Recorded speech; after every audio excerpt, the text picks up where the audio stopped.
Bonjour et bienvenue dans notre cours de stratégie financière et gestion budgétaire. Je ne me présente plus, je pense que vous me connaissez tous. Ce cours est un petit peu particulier vu que malheureusement on ne peut pas se voir en présentiel et on va faire tout à distance. Je vais mettre très prochainement la date du cours on va en faire 2 au moins, des cours qui se feront à distance mais de manière participative aux heures habituelles. Pour les autres, et je ne le préconise absolument pas et je vais vous expliquer pourquoi, tout simplement parce que je pense qu'avec ce mini-confinement, le boulot, les enfants, c'est assez compliqué d'avoir du temps pour soi entre 18 et 21 heures. Du coup, on fera ça bien et autant que faire se peut de manière la plus facile et agréable pour tous. Alors, stratégie financière et gestion budgétaire. Mon petit schéma, vous le connaissez tous. Vous avez ici la comptabilité sous toutes ses formes, le schéma des imbrications de l'une dans l'autre, le schéma de la structure de la gestion d'une entreprise. Alors on a d'un côté ici tout ce qui est analyse financière, avec le marqueur ça irait mieux. Hop. Donc analyse financière, on va utiliser la finance. La finance, il y a les questions de choix d'investissement, de choix de financement.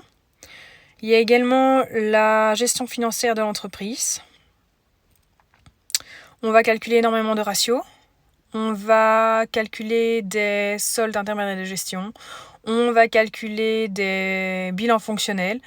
Tout ça pour savoir si une entreprise est tout simplement bien gérée au niveau financier. On a de l'autre côté le budget avec la comptabilité budgétaire. Je l'ai mal pris, hop, c'est au-dessus, comptabilité budgétaire, qui contient justement les budgets. Alors budget soit à long terme, soit à court terme. On va travailler sur tous les budgets de court terme ensemble avec budget de vente, production, masse salariale, approvisionnement, etc., etc.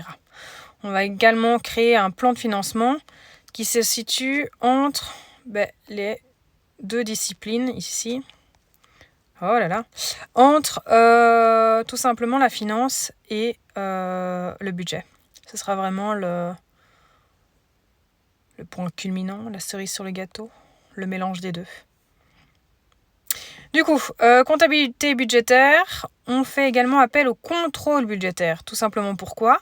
Parce que autant que l'analyse financière se base sur le passé, la comptabilité budgétaire va se baser sur le passé, on est d'accord, mais essayer de prédire l'avenir. Qui dit prédiction de l'avenir dit hypothèse. Hypothèse qui parfois va falloir modifier pour pouvoir créer les prochains budgets d'une meilleure façon que ceux que l'on venait de créer. Ok, alors l'analyse financière, ça sert à qui ? Les objectifs vont être différents par rapport aux personnes que cela va intéresser. Pour les dirigeants d'entreprise, on est toujours dans le développement d'autonomie financière. Pour les associés, c'est toujours la rentabilité. Pour les prêteurs, ce sont les remboursements. Est-ce qu'on peut ou non prêter une telle somme à une telle entreprise ? La finalité, j'en ai déjà dit un mot. On part de la société en elle-même. On fait une photo des forces et des faiblesses, une SWOT. On va pouvoir calculer avec les ratios la rentabilité, la solvabilité. On va trouver l'équilibre financier de l'entreprise, son niveau d'endettement, tout ça afin de prendre des décisions. Ça, c'est vraiment le but de cette première partie de cours. C'est vraiment prendre des décisions.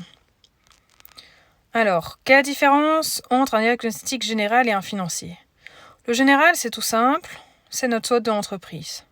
Nos forces, nos faiblesses. On va surtout axer sur nos clients, on va axer sur nos localisations, sur notre politique de distribution, sur nos concurrents. On va également faire un diagnostic de la production. Le financier, lui, il va comprendre vraiment une analyse du compte de résultat avec les tableaux des soldes intermédiaires de gestion, SIG. Une étude statique du bilan, le bilan fonctionnel, une étude dynamique avec nos tableaux de financement, les tableaux de flux de trésorerie et beaucoup de calculs de ratios. Alors là, vous avez vraiment le menu détail de tout ce qu'on va faire en stratégie financière. Donc vous avez activité et résultats, avec toute une série de choses, je ne vais pas toutes les lire. établissement du tableau des sols intermédiaires de gestion jusqu'à répartition de la valeur ajoutée entre prêteurs personnels et État. Ce qu'on va faire aujourd'hui. L'équilibre financier, fonds de roulement net global, besoin en fonds de roulement. L'endettement financier, capacité de remboursement, capacité d'endettement. C'est vraiment des ratios. Vous ne devez pas connaître les ratios par cœur, vous aurez un formulaire qu'on va construire ensemble au fur et à mesure. L'évolution de la trésorerie, la rentabilité économique et financière, politique d'investissement. On calcule le BFR de différentes manières. C'est fait. Méthode des scores, synthèse des points forts et des points faibles. Très important, on va pouvoir savoir si on est rentable par rapport à nos concurrents, si on est performant, où sont nos forces, où sont nos faiblesses. Et surtout, et ça je vous le dis, c'est vraiment la première chose que vous avez à mettre en place en tant que comptable, c'est vraiment une bonne stratégie pour récupérer le plus d'argent chez vos clients. On fait des rappels. Donc là, vous avez la petite synthèse de ce que j'ai dit. Alors concrètement, hop, je retourne dans l'autre sens. Non, c'était mieux dans ce sens-là, désolé. On joue un petit peu. Donc, voici le compte de résultat. Vous en avez tous déjà vu. Vous l'avez tous appris à le faire avec Monsieur Timus. C'est quelque chose de connu.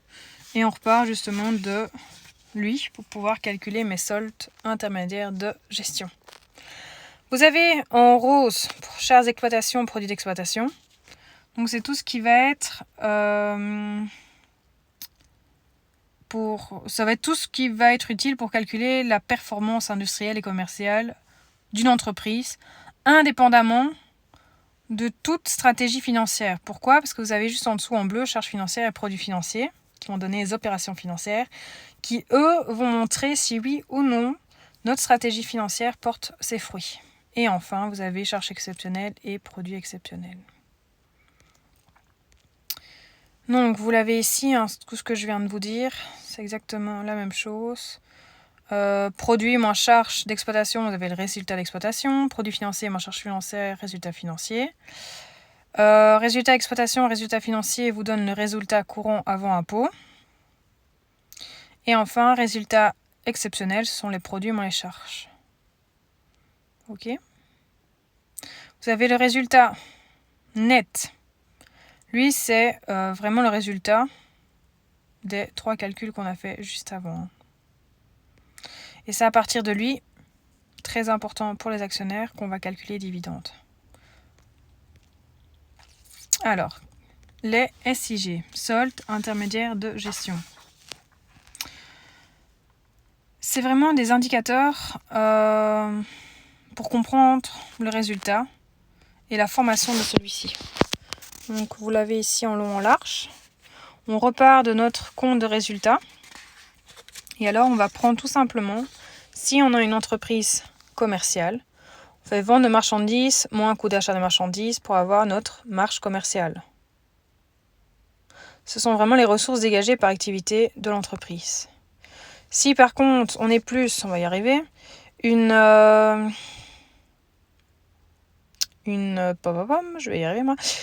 entreprise industrielle, là ça va être production de vendus, plus production stockée, plus production immobilisée, pour arriver à production de l'exercice.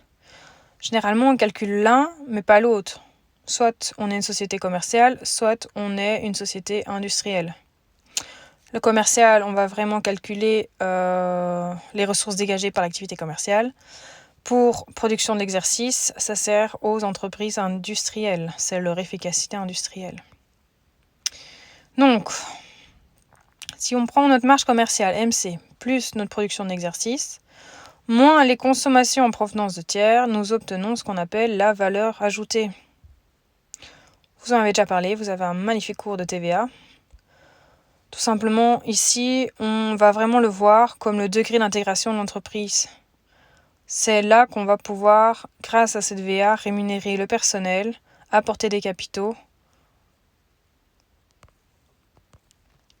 Si on la prend à valeur ajoutée, plus subvention d'exploitation, moins impôts, taxes et versements assimilés, moins charges de personnel, on obtient le BE, l'excédent brut d'exploitation.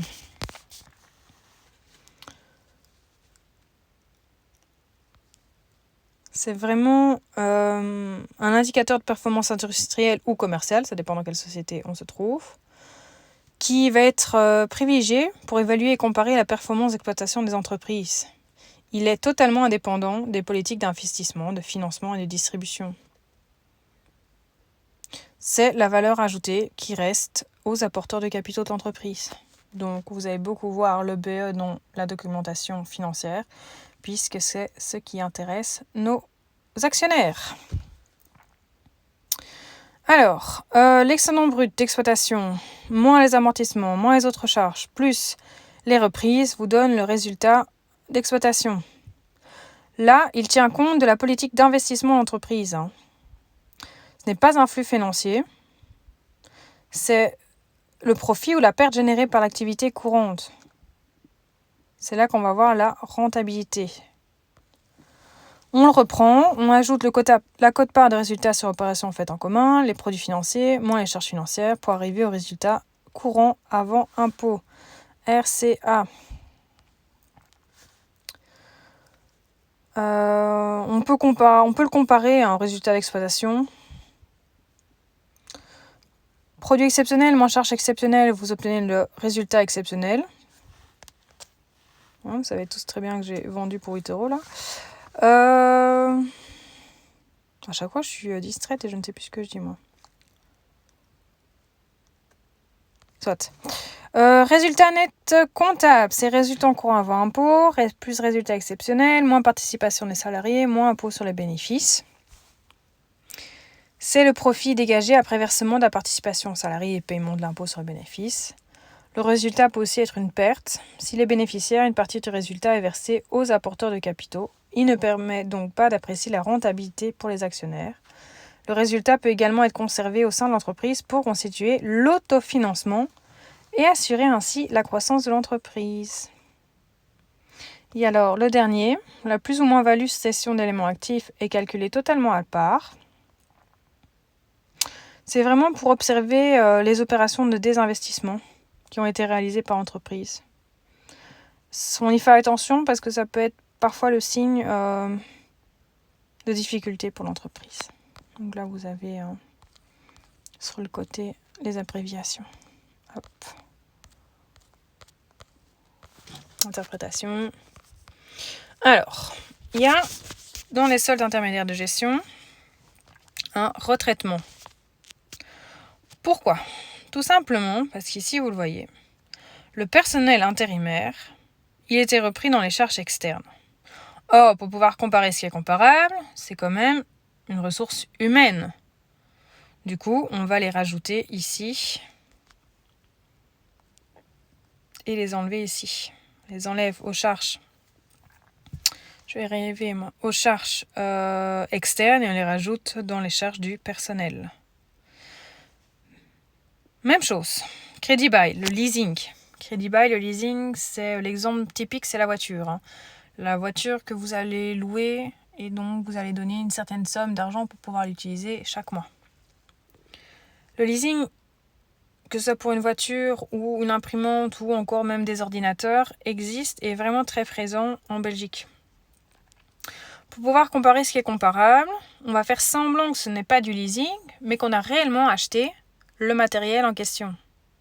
Donc on va devoir inclure des amortissements et des charges d'intérêt. Ici, crédit bail en moins, l'amortissement du crédit bail y est et l'intérêt du crédit bail. On les retransfère tout simplement pour retraiter les soldes intermédiaires de gestion de manière à pouvoir comparer ce qui est comparable. Le personnel dans le personnel, tout ce qui est crédit bail, comme si on avait acheté quelque chose. On ne veut pas du tout parler de politique de financement, on avait envie de parler ici au départ vraiment de l'activité commerciale de l'entreprise.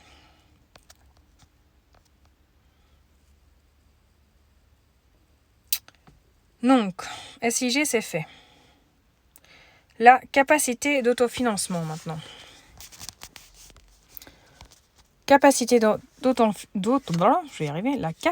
d'autofinancement se calcule que sur ce qui est réellement décaissable et encaissable. Tout le reste va être mis de côté. L'exemple, si on a une dotation aux amortissements, il va avoir une écriture comptable.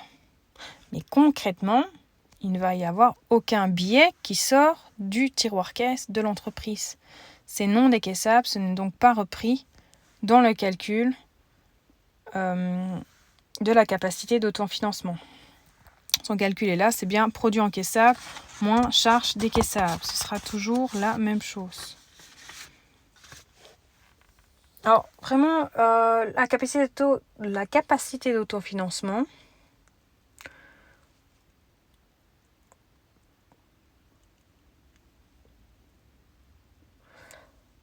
vient... Je suis un peu perdue dans mes feuilles, moi.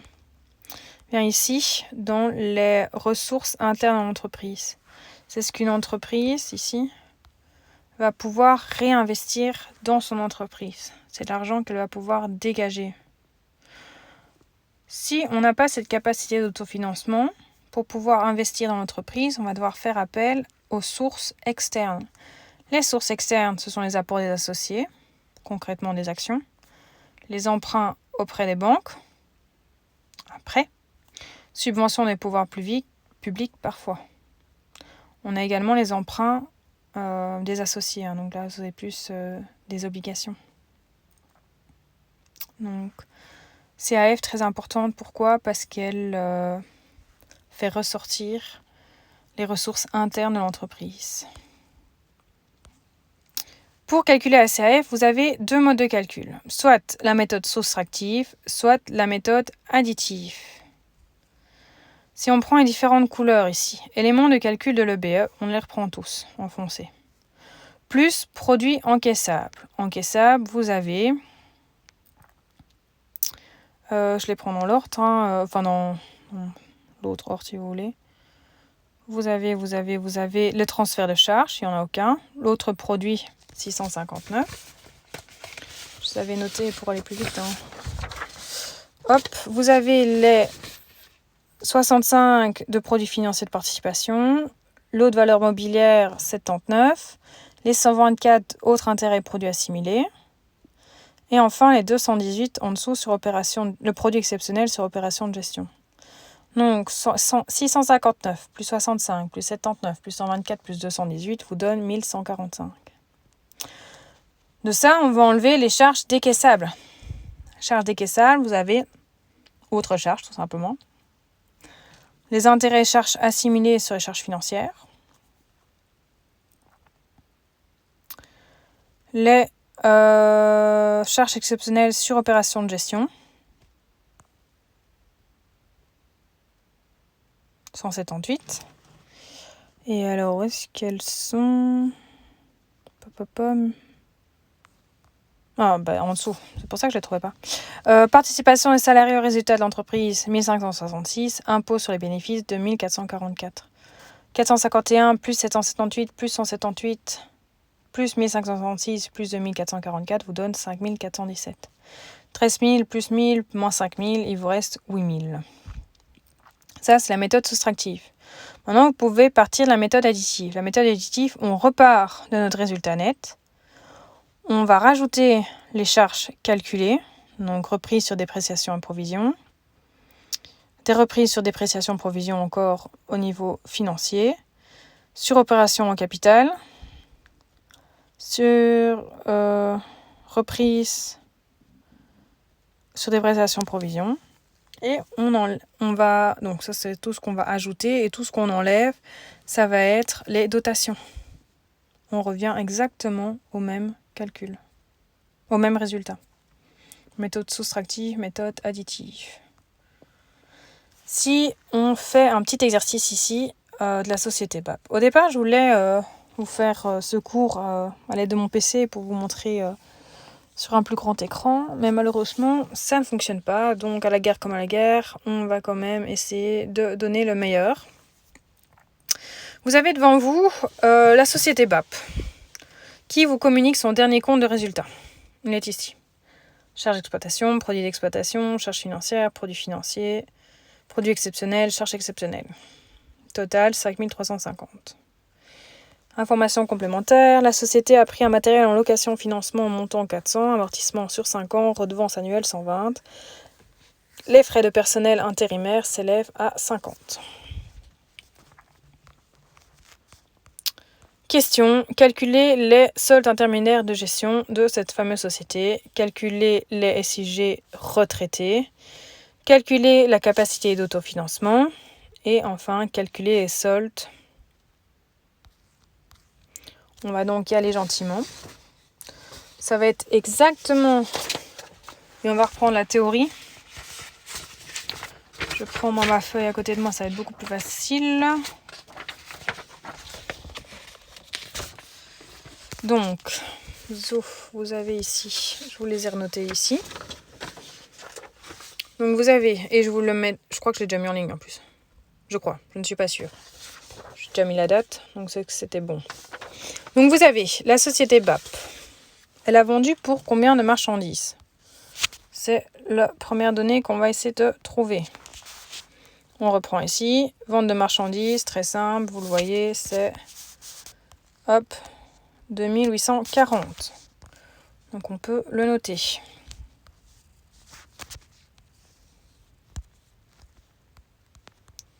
Ok. Coût achat marchandises vendues. Donc, marchandises vendues, on a ici achat de marchandises 1100, moins variation de stock marchandises moins 100, 1100 moins 100, il vous reste 1000. Donc, moins 1000. Je commence à mettre des décimales, mais j'avoue que sur l'ordinateur, alors là, je ne sais absolument pas comment faire ça. Sur mon téléphone. Tiens, on va essayer ça en plus. Essayons, je découvre en même temps que vous. Waouh, ça fonctionne. Donc, on arrive à une marge commerciale de 1840. Production vendue maintenant. On retourne sur notre exemple. Je vais vous donner le tournis, je suis désolée. Production vendue, elle est ici pour 2160. Et on a une production stockée juste en dessous pour 48. Donc, recopie gentiment mais sûrement 2160. 48. Production immobilisée, est-ce qu'on en a? Je n'en ai point vu. Donc, rien du tout. Exploitation, on égale par ça. Plus ceci. 2208 pour notre production de l'exercice, PE. L'un plus l'autre. Zo. 4048. Alors, consommation en provenance de tiers. On a ici achat de matière et approvisionnement 200. Variation des stocks de matériel moins 40. Et achat non stocké et charges externes 250. 200 moins 40 plus 250. Ça vous donne, si je dis pas de bêtises, 410, moins 410. Ce qui fait que vous obtenez une... Je vais y arriver, moi. Allez, je joue. Une valeur ajoutée de...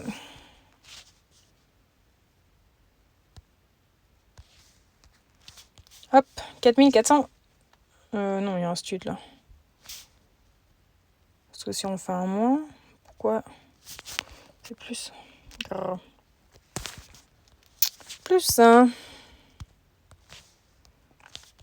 Voilà, là c'est juste. Subventions d'exploitation.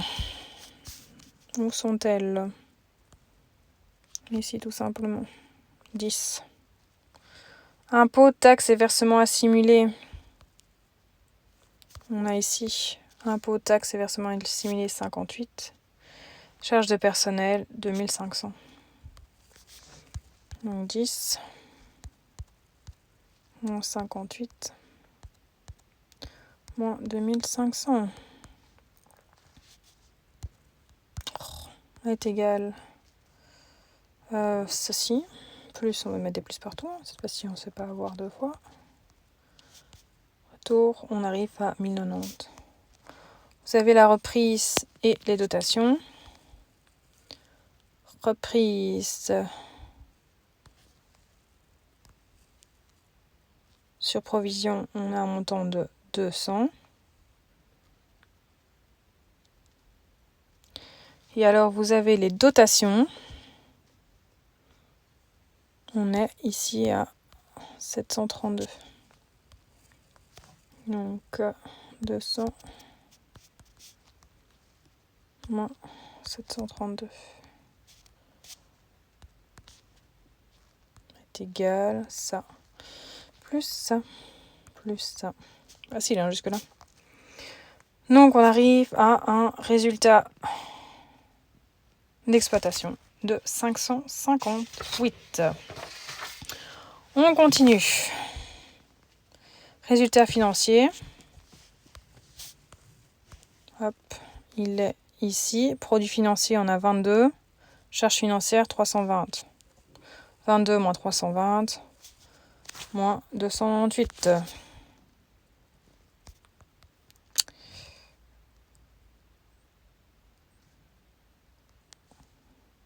Donc, ça, plus ceci, vous donne 260 qui est le résultat courant avant impôt. On arrive tout doucement à la fin. Résultat exceptionnel. Vous avez ici, charge exceptionnelle 20, plus 50. Et vous avez les produits exceptionnels de 70, 70 moins 70. Il vous reste 0. Participation des salariés 15. Impôt sur les bénéfices 80. Donc 0. Moins 15. Ouf, je vous mets des petits smileys, je vous mets des petits cœurs, tiens. Ok, donc 260 plus 0, on s'en fout en plus. Faudrait savoir, hop, on arrive à un résultat de 165. Ça, c'est un résultat, mais qui n'est absolument pas retravaillé. Alors, pour retravailler, on va faire tout ce qui est crédit bail et consommation en provenance des tiers. J'espère que ma vidéo continue à tourner. Alors, pour crédit bail, vous avez une dotation aux amortissements. Ils vous disent ici, blablabla, montant 400, amortissement sur 5 ans. Donc,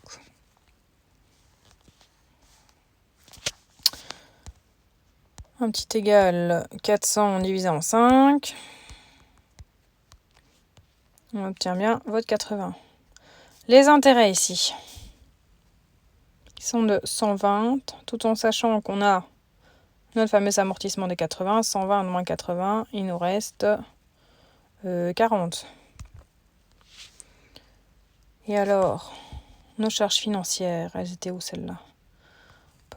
Charges financières ici, avant elles étaient de 320. À ces 320, on va rajouter nos fameux 40, donc nos charges financières retraitées valent 360. Dotation retraitée, 732 plus cet amortissement, je vais y arriver, 732 plus 80, on arrive à 812. Et alors si on reprend ici, je ne sais pas si je peux faire un copier-coller pour gagner du temps. Hop, hop, donc on pourrait les mettre ici, vente de marchandises et compagnie. Qu'est-ce qui va être modifié tout simplement? Ici, l'heure actuelle, donc tout ceci reste le même. C'est les crédits bail. Où est-ce que je l'ai mis moi?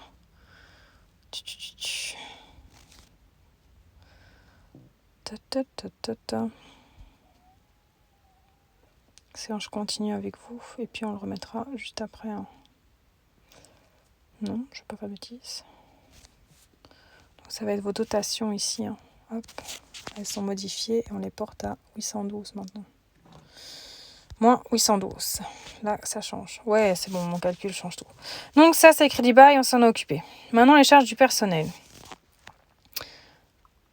Charges du personnel, on avait...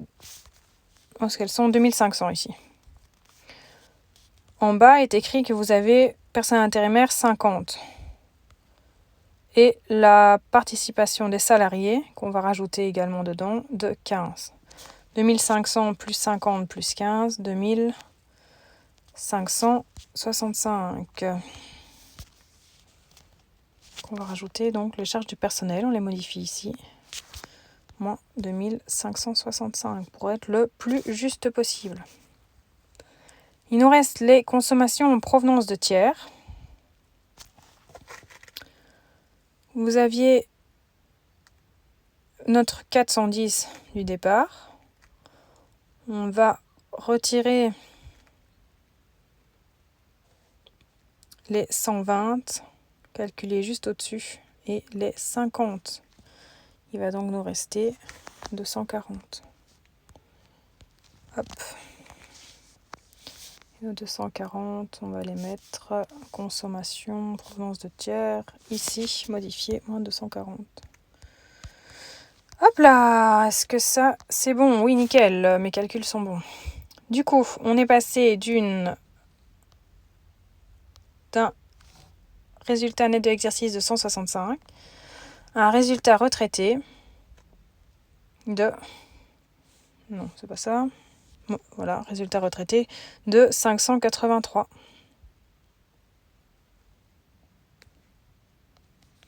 Ça, je sais pas c'est quoi, donc je vais supprimer. Je vais juste garder mon 583. Et on était bon. Je vérifierai s'il n'y a pas eu de couac.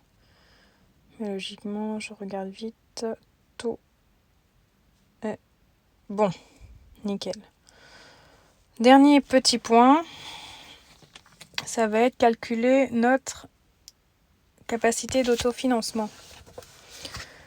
Alors, la capacité d'autofinancement, tout simplement, on va le faire de la manière additive en premier et soustractif la deuxième façon. Donc, on va prendre notre résultat. Notre résultat non traité était de 165. On pourrait faire en parallèle le retraité. Je ne sais plus si je vous ai posé la question. Vérifions. Et la CAF retraité. Donc on va travailler de pair. Donc ici vous avez normal. Et là non retraité. Et non retraité. On a 583. Basta. Donc on a notre résultat de 165.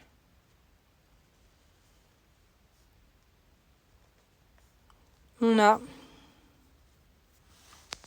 Je vais retourner dessus.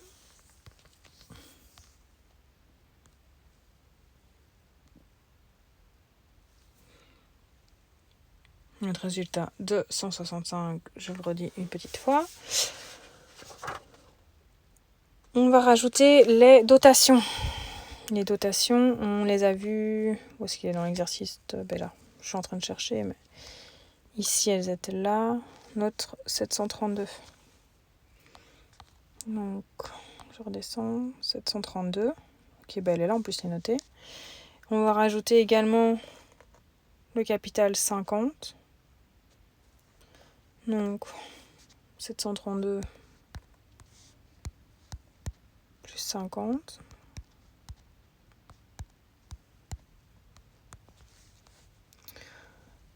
On va retirer les reprises de 200 et de 70. Donc, moins 270. Ça va donc obtenir... Je vais essayer avec une formule pour voir si je vais être d'accord.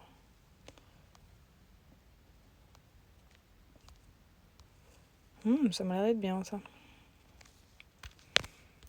Zouf, voilà, 677. Pour le retravailler, dotation.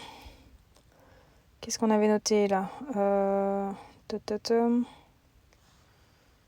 Donc...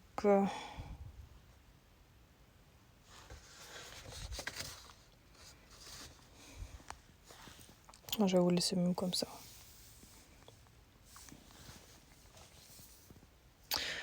Donc, additif, 677. Non retraités, pour nos dotations, si on ne dit pas de bêtises. Qu'est-ce qu'on a noté, moi 732 plus 80, là, c'était. Donc, 732 plus 80. Ah, c'était pas là que j'avais noté.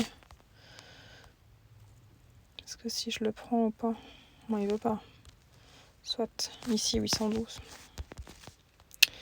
Et donc, tout ce qui était les reprises, si je retourne vite fait au-dessus, on était seulement à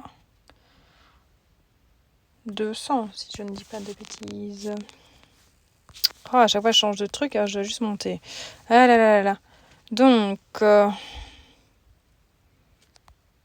où est-ce qu'on était sur cet exercice?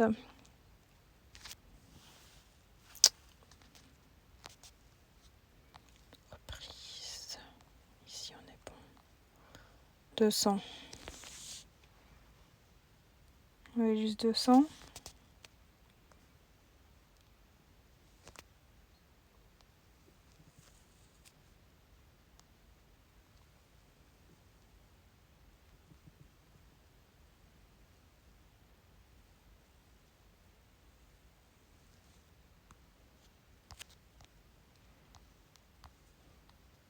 On va être bon.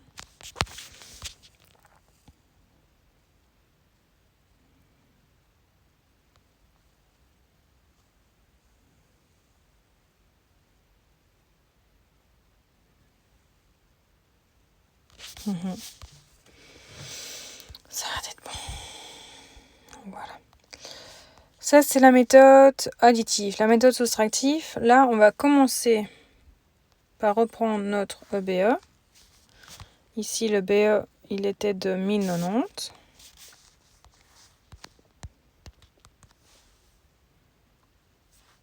On enlevait tout ce qui était produit encaissable, produits financiers. Les charges décaissables, charges financières, les charges exceptionnelles de gestion, participation salariée et les impôts. Donc, si on remontait... non, c'est ici. Produits... Attendez, sauf... Là, charges financières, on était à 320. Charges financières, on doit les enlever. On va faire dans l'ordre. Mon ordre. Charges financières. Ensuite, on continue. Hop là. Vous avez les produits financiers qu'on va rajouter. 22.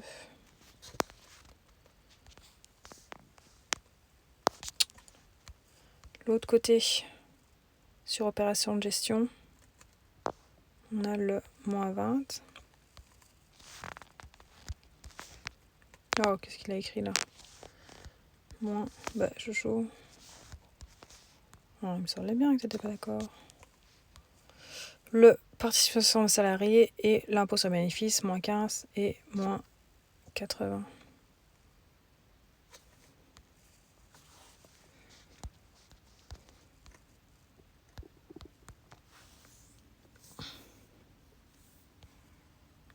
Et j'ai fait une bêtise quelque part.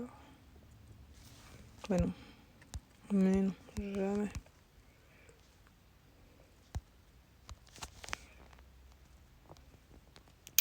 Vite. Ah! Méthode soustractive. On y est, on arrive bien à 677. Je trouve ça déjà pas mal pour une première vidéo.